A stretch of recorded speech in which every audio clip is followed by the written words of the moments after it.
There was a big summit today in Kiev involving some of the main European leaders, Emmanuel Macron of France, new Chancellor Friedrich Merz of Germany, Donald Tusk of Poland, and our Keir Starmer, with, of course, Vladimir Zelensky. I don't know all the precise details of the summit, but it's always symbolic to have European leaders together showing solidarity with Ukraine. This isn't universal. To their shame, the Hungarian and Slovakian leaders have went to the victory parade in Moscow, so-called victory parade. Worth actually this time, considering the history of World War II and considering that Germany and the Soviet Union had been in a pact. And it's worth considering that after Germany invaded Poland, I believe it was about a month afterwards, the Soviet Union invaded Poland. The truth is, the Great Patriotic War, in which, by the way, millions of Ukrainians died fighting for the Red Army, was to do with Hitler's betrayal of that German-Soviet pact. Had Hitler not betrayed that, had Germany not broken that, it's very possible the Soviet Union would have been, if not an Axis power, at the very most neutral.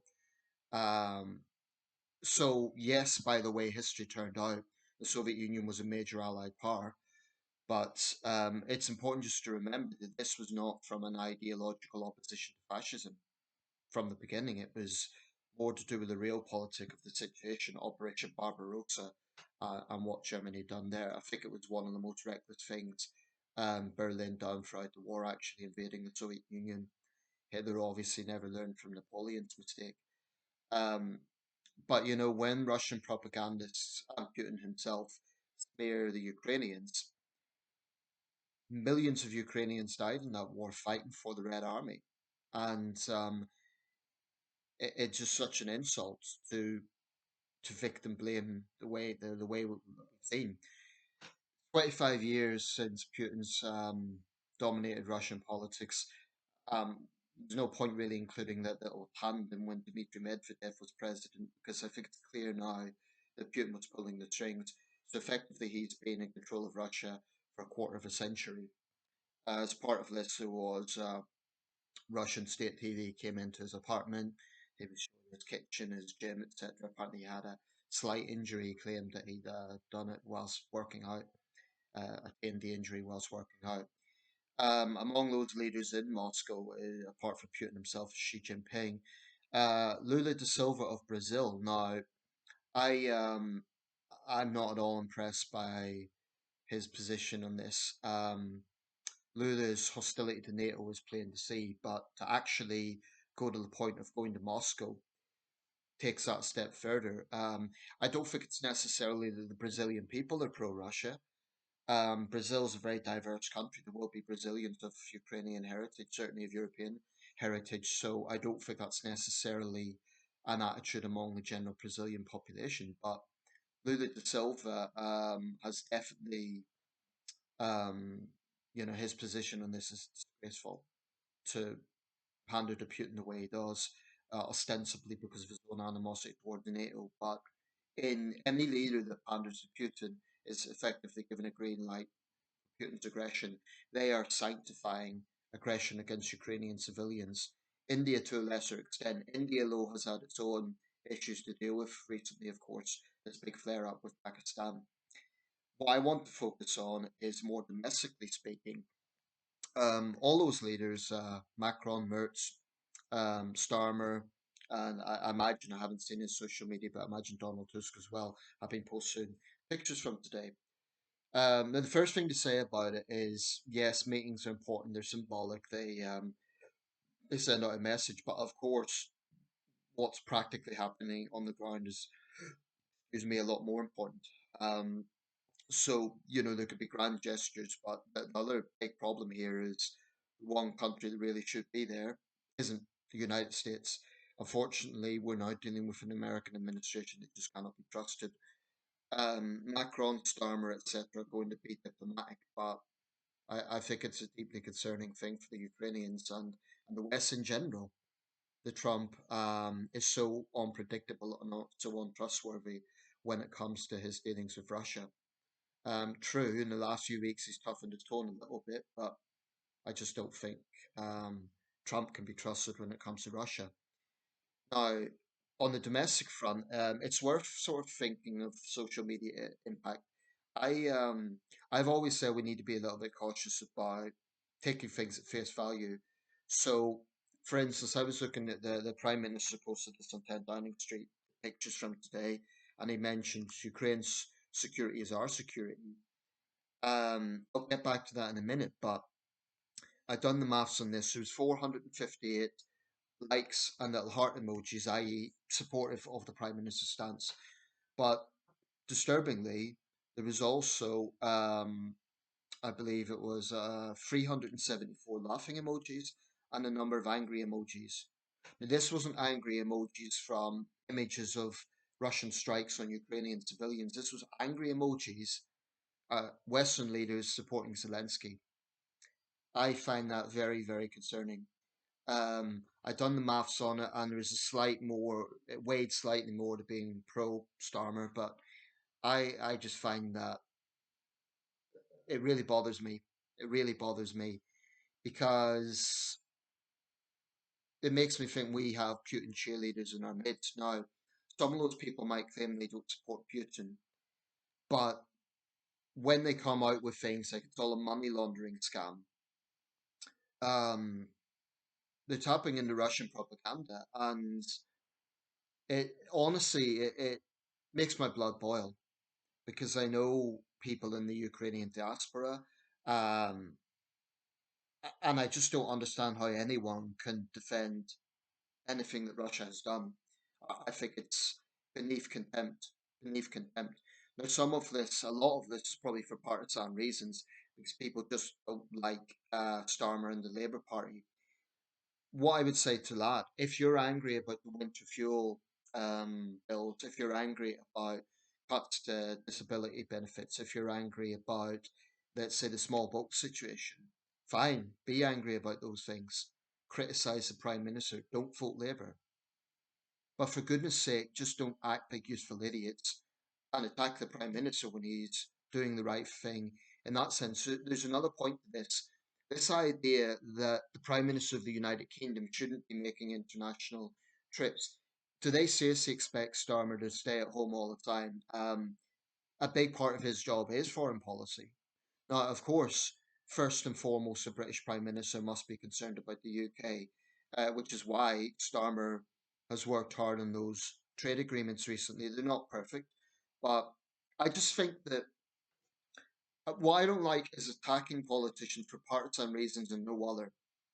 And I think that that's a lot of what we're seeing. I don't think it's a case of I don't like Starmer because of this. It's just, well, I just don't like him because he's on the left, he's Labour, therefore we're against him. And, you know, it was exactly the same with criticism of Conservative Prime Ministers. Um, People need to take away that partisan politics and see the bigger picture. Now, regarding the small boats, it is a serious issue. It does need to be urgently addressed.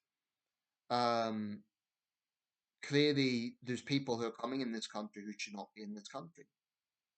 You know, some of them may well have this misuse, but I, I just don't understand the mindset of someone who would have a problem with the leader of this country standing in solidarity with a nation that was attacked by a much larger neighbour, by a dictatorship that has in fact threatened this country. They seem to have a short memory. Russia imposed chemical warfare in the streets of Britain at Salisbury. This was before the invasion of Ukraine. Anyone that thinks that we can work with Putin, that we can trust Putin, is utterly, utterly deranged. And again, I would remind them Russia was brought into the fold. Russia was treated as an equal. Russia was a member of the G8 for years. Instead of saying Russia's surrounded by NATO, how about the fact that small countries in Eastern Europe feel themselves surrounded by Russia? I am so sick and tired of these people that come out and regurgitate Russian propaganda. It makes my blood boil, to be quite honest. Because if we were looking at British civilians, as indeed we did 83 years ago, 84 years ago, 85 years ago, lying in rubble, um, I mean, anyone supporting the Third Reich in the war years would rightly have been seen as a traitor. Now, I really have no problem saying that, in my view, anyone who supports Putin is effectively a traitor. Um, to actually go out of your way to defend that regime at this time, it sickens me to the core. It really does. And I do believe that if someone works in a sensitive area, for example, in politics or in the security services, well, especially the security services, in the military for sure, and they express support for Putin in any way, shape, or form, if they repeat Russian propaganda, I think they need to be looked into, very least. Um, I'm not talking about criticism of Labour. I'm not talking about criticism of Keir Starmer. I'm talking about going to the point of actually defending Russia. It makes my blood boil, and I think they are the minority. But what concerns me is they're a growing minority, and I'm not stupid. People know that this support's costing a lot of money. We've had a cost of living crisis. There is a problem with small boats. Goodness knows we have a lot of domestic challenges. So people see the government giving money to another country when this is happening. But my point there would be we're the world's sixth biggest economy. There's no reason why a British government can't help Ukraine, whilst also prioritizing domestic issues. Now, I am critical of some of the things Labour is doing. I'm very critical of their approach to disability benefit. And I think they'd be shooting themselves in the foot. It would be profoundly stupid for Labour to increase the sort of measures they're taking regarding certainly the cuts to disability benefit and their stance on winter fuel payments. I think that will be a present for reform. I think reform will pick up on that sort of stuff. And if Keir Starmer and Rachel Reeves don't wake up on this, then reform is going to continue doing well. I don't share this idea that reform is going to sweep into Downing Street in the next general election. I don't think doing well at local level translates to suddenly winning a general election. I don't think it works that way. I mean, you don't go from five MPs to winning a general election. I suspect what will happen is there will be support going to reform.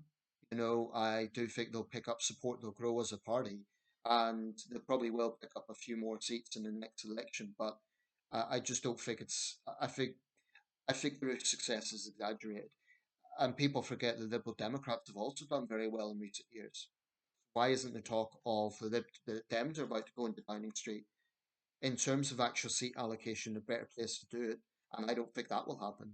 The Liberal Democrats have far more MPs than Reform, and where the Liberal Democrats have MPs is no sign of a major Reform threat. Where Reform threatens, it tends to be in areas like the east of England, Lincolnshire, for instance. Um, Coincidentally, it tends to be in what was the old Danelaw, so parts of the East Midlands, parts of East England, that tends to be where reform does well. I suspect some parts of the Southeast as well. And they're going to pick up support. But I hope that people just think in the bigger picture and don't vote for reform based on one issue. Um, there is stupid things the other parties are doing now. For example, an inquiry into the grooming gangs. Reform is the only party that is fully committed to that. The other parties need to explain why not, because it was a massive scandal in this country. So things like that, I think reform's going to pick up support, and the bigger parties need to get their act together and see this. I think Labour also needs to accept that just dismissing people as far right or talking about serious issues of dogmas or politics is lazy, and it really works people up. But in terms of support for Ukraine, I think Starmer is absolutely right to be supporting Ukraine. I think he's absolutely right to take that position. Um, Other areas of foreign policy, Starmer has done too much to cozy up to China. I don't like it. I think it's a mistake. I think he's too cautious with Donald Trump. He needs to be a bit more outspoken there. I definitely don't think there should be any state visit anytime soon. Um, I give Starmer credit for trying to have a reset with Europe, although it certainly has its challenges. But that's, to me, it's a no-brainer. And I was encouraged by what the Chancellor said about the fact that the EU is arguably a more important trading partner than the United States. I mean, after all, the European Union is a much, much bigger economy collectively than the United States. So it makes absolute sense that we look there. Um, so for foreign policy, I'd give Starmer 5 out of 10.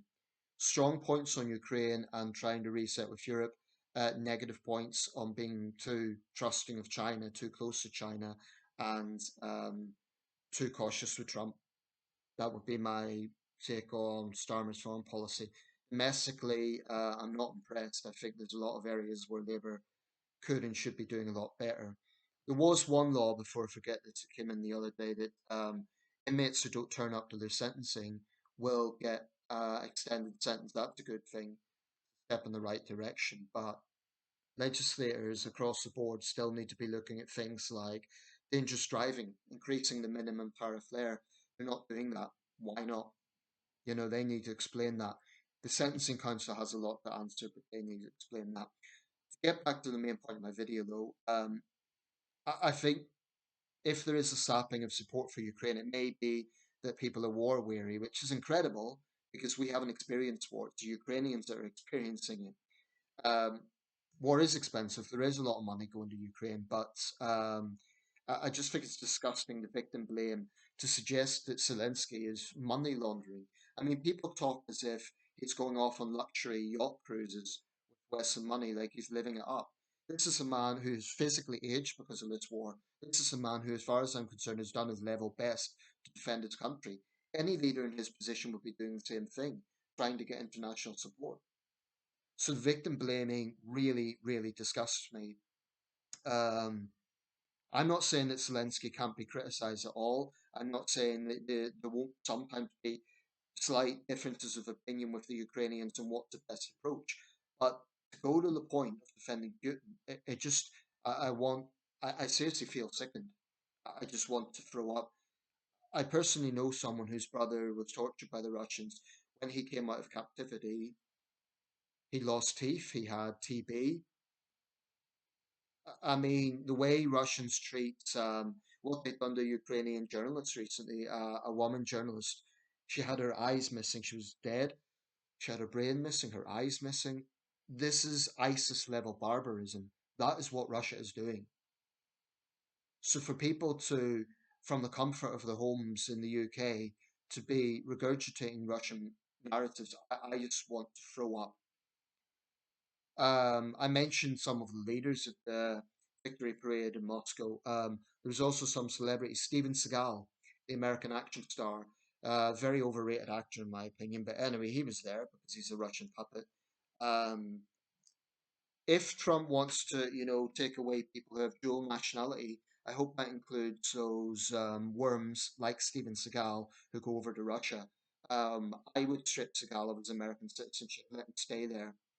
I think people like Steven Seagal, who pander to Vladimir Putin, quite frankly, are the scum of the earth. I have the lowest opinion of them. Um, Christian, I guess they should have a bit more Christian charity, but I just find it very hard to tolerate such people. Um, I think anyone who would support someone like Vladimir Putin has to be morally bankrupt, given the things that Putin has done, given what Putin does to domestic opposition. I just think that if you're there's only two kinds of people support Putin, in my view: those who are morally bankrupt and those who are ignorant. I don't think there's any third way. I don't think you could sort of say, well, I agree with Putin in some areas, but he's wrong about this. It's, I don't think it works like that. And I do agree with that old adage that, if you're neutral when it comes to tyranny, then you're taking the side of the tyranny. Anyway, I don't want to repeat myself, but I am concerned when I see these Putin cheerleaders coming out of the woodwork, and it may be that they're not. I'll play the devil's advocate for a second. It may be that they don't necessarily praise Putin, but I just think in ridiculing and attacking the Prime Minister and supporting Zelensky, they're serving as useful idiots for the Kremlin. Criticize the Prime Minister in small votes, criticize him on disability payments, but for goodness sake, don't see the bigger picture when it comes to support for Ukraine. There's no reason why we can't support Ukraine and Labour can't change their track when it comes to some of the domestic policies. I'll continue criticising Labour on those areas. I probably won't vote for Labour. But when it comes to Ukraine, I think the Prime Minister is absolutely right. And I have no problem saying I support him in that. I've met my local MP a few times, Labour, and the last time was on BE Day at the church service. Time before that was at the Ukrainian event, and I had an interesting chat with them about the fact that the Prime Minister has continued what the Tories done in terms of supporting Ukraine, and he mentioned that the one party uh, that raises concern is Reform, and I have to agree with that. I do not trust the Reform Party when it comes to Russia. Anyway, I'll wrap it up there. I may do a live stream soon, so stay tuned for that. But I mean, I think there's still a minority. I don't think it's like 50-50. I think most Britons still support Ukraine, but it does concern me that some of that is ebbing away. People need to remember war's not won overnight. World War II took 6 years. Um, the alternative is letting Putin take what he wants. Let's say we wipe our hands of this. Let's say we say, okay, we're no longer going to support Ukraine. Okay, so Russia takes over the whole of Ukraine.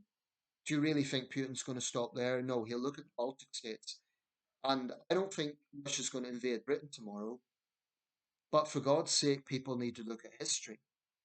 Um, I really do think Putin is a 2020s equivalent of Hitler in the 30s. I think it's a fair analogy. Because if you look at some of the things that are going on, the cultural genocide in Ukraine, the kidnapping of Ukrainian children, the relentless war crimes, it's absolutely sickening. Incidentally, when it comes to foreign policy, I think we should cut off aid to Israel. I think what Israel is doing right now is repugnant. So just to put my cards on the table with that. Um, I will say one last thing. When it comes to foreign policy, people need to be consistent. If you support Ukraine, but you're okay with Israel killing Palestinians, then you need to check your moral compass. If you're against Israel killing Palestinians, but you support Putin, you need to check your moral compass. I've seen both positions and I don't understand it.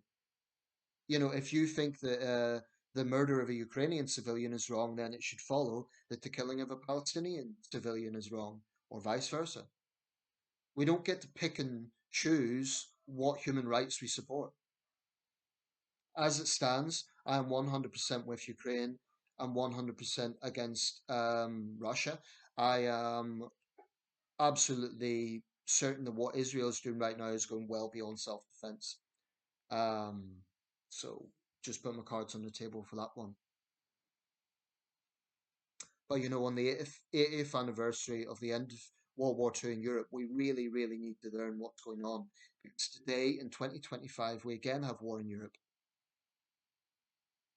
And it just sickens me that there are people out there who are willing to repeat the propaganda of Putinism. I honestly feel sickened to the core.